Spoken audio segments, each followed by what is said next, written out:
This channel does not promote any violent, harmful, or illegal activities. All content provided by this channel is meant for educational purpose only.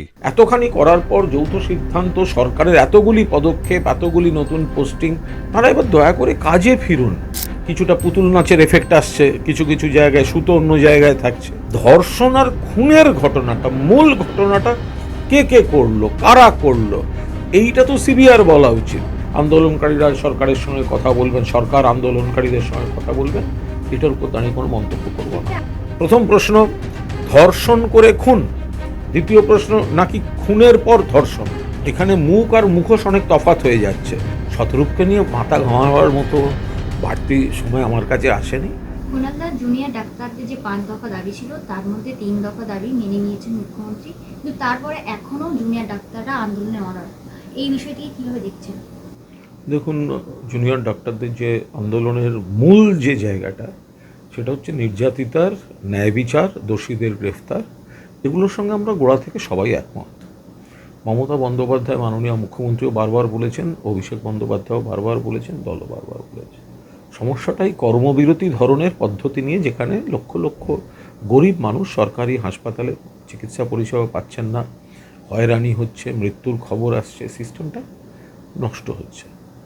ফলে এই জায়গায় দাঁড়িয়ে যা পর্যায়ক্রমে যা চললো, এরপরে মাননীয় মুখ্যমন্ত্রীও তাদের সঙ্গে কথা বলেছেন, তাদের সঙ্গে আলোচনা করেছেন এবং একটা যৌথ সিদ্ধান্তপত্র তারা দুদিক থেকে সরকার পক্ষ এবং আন্দোলনকারীরা স্বাক্ষর করে দিয়েছেন। এবং অনেকগুলি বিষয় মাননীয় মুখ্যমন্ত্রী তাদের যা যা বক্তব্য সেই মতো রাজ্য সরকার ইতিবাচক সাড়া দিয়েছে এবং সেখানে পদক্ষেপও গ্রহণ করেছে। এবং পাশাপাশি নিরাপত্তা, পরিকাঠামো, এই গোটা বিষয়টা ঢেলে সাজানোর সমস্ত ব্যবস্থা, টাকা বরাদ্দ সব হয়েছে।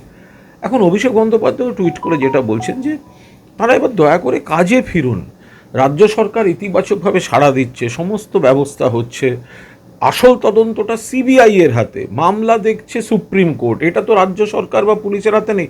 এখনো পর্যন্ত যা পরিস্থিতি হয়ে আছে, সিবিআইও কাল কোর্টে বলেছে যে গণধর্ষণ নয়, অর্থাৎ যদি দোষী হয় একজনই, এরকম কাল কোর্টে বলেছে। তো সেই দোষীকে তো ধরে এনেছে কলকাতা পুলিশ। তো অভিষেক বন্দ্যোপাধ্যায়ের যে আবেদন, মুখ্যমন্ত্রীরও যে আবেদন, যে আলোচনা চলুক, কিন্তু আপনারা দয়া করে আগে কাজে যোগ দিন। কারণ এটা সাধারণ মানুষ, গরিব মানুষের। এতখানি করার পর যৌথ সিদ্ধান্ত সরকারের, এতগুলি পদক্ষেপ, এতগুলি নতুন পোস্টিং, তারপরেও যদি কেউ বলেন আমরা না কাজ করব না, সেটা সাধারণ মানুষের, যারা সরকারি চিকিৎসা, নিম্নবিত্ত, মধ্যবিত্ত, শ্রমজীবী মানুষ, তাদের পক্ষে জিনিসটা অত্যন্ত বেদনাদায়ক। ফলে ওইদিকে বন্যা পরিস্থিতি একটা তৈরি হয়ে গেছে, মুখ্যমন্ত্রী ছুটে গিয়েছেন।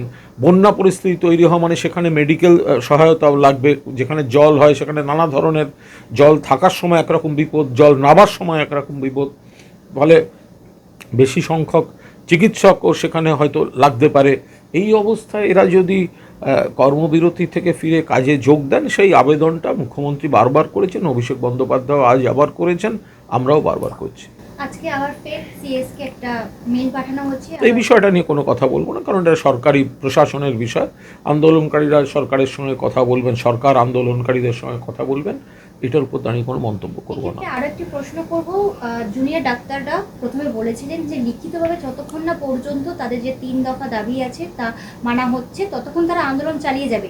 তাদের 3 দফা দাবি মেনে নিয়েছেন, কিন্তু তারপরও তারা কর্মবিরতি। আমি তো গোড়াতেই বললাম যে যৌথ সিদ্ধান্তপত্র যেখানে হলো, তারপরে কাজে যোগ দিয়ে বাকি আলোচনাগুলো করা যেত। মুখ্যমন্ত্রী তো সমস্ত রকম ব্যবস্থা করছেন, ইতিবাচক এবং সংবেদনশীল মন নিয়ে সেই ব্যবস্থা করছেন।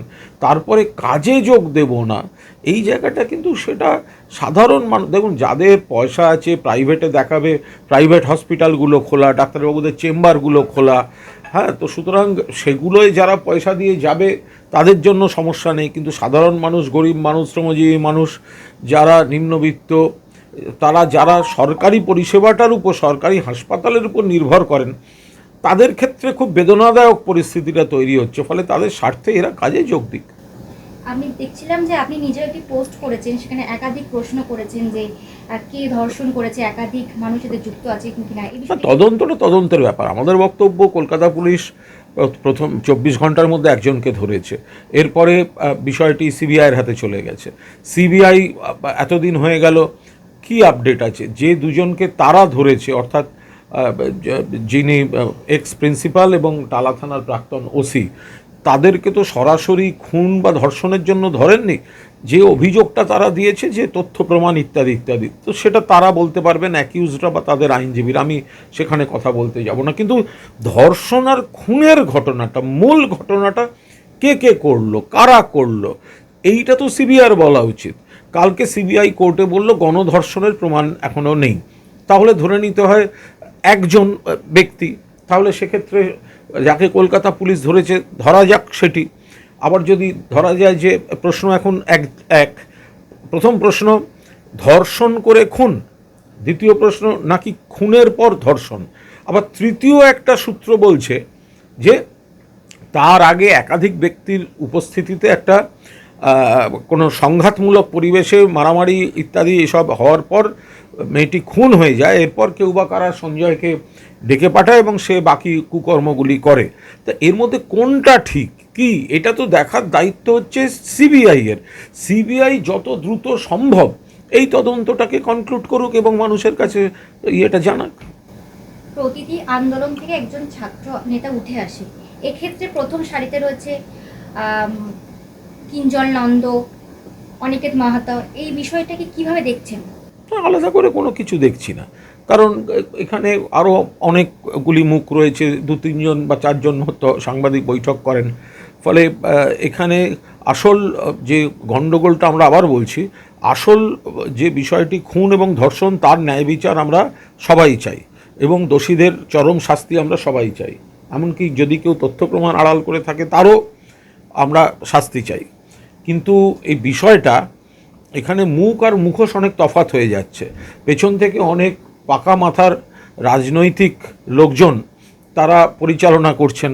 কিছুটা পুতুল নাচের এফেক্ট আসছে কিছু কিছু জায়গায়, সুতো অন্য জায়গায় থাকছে, যে কারণে মানে যারা আলোচনা করতে যান তারা আত্মবিশ্বাসী নন যে যারা তাদেরকে পেছন থেকে চালাচ্ছেন তারা তাদের ভূমিকাটা বিশ্বাস করবেন কি না। ফলে এই ধরনের কিছু আছে। ফলে নিশ্চয়ই কিছু ভালো ছেলে, সক্রিয় ছেলে, কিন্তু তাদের অনেকেরই একদম নিশ্চিত রাজনৈতিক ব্যাকগ্রাউন্ড রয়েছে।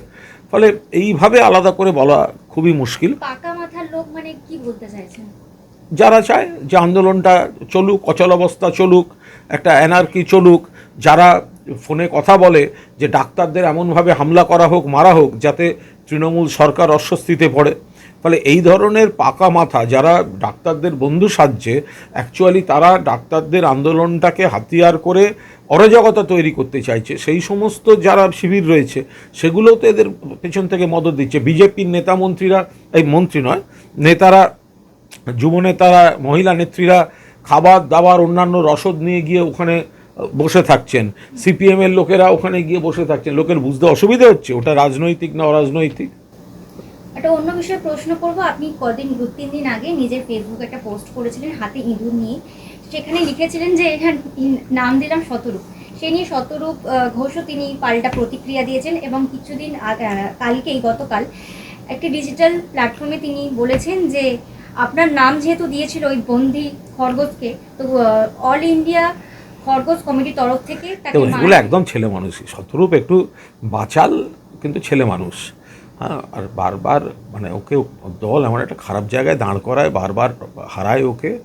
তো এমনি ছেলেটা ঠিক আছে, রাজনীতি করে। আজকালকার ছেলে আমার থেকে অনেক ছোটো, এবং কথায় কথায় আমি মানে গালমন্দ ওকে করতে হয়। তো এখন ও করে, ও সিপিএম সেটা দেখাতে আমিও একটু রসিকতা করে দিই। ওর পোস্টের জবাবে আমিও আবার একটা পোস্ট করেছি। কিন্তু শতরূপকে নিয়ে মাথা ঘামাবার মতো বাড়তি সময় আমার কাছে আসেনি।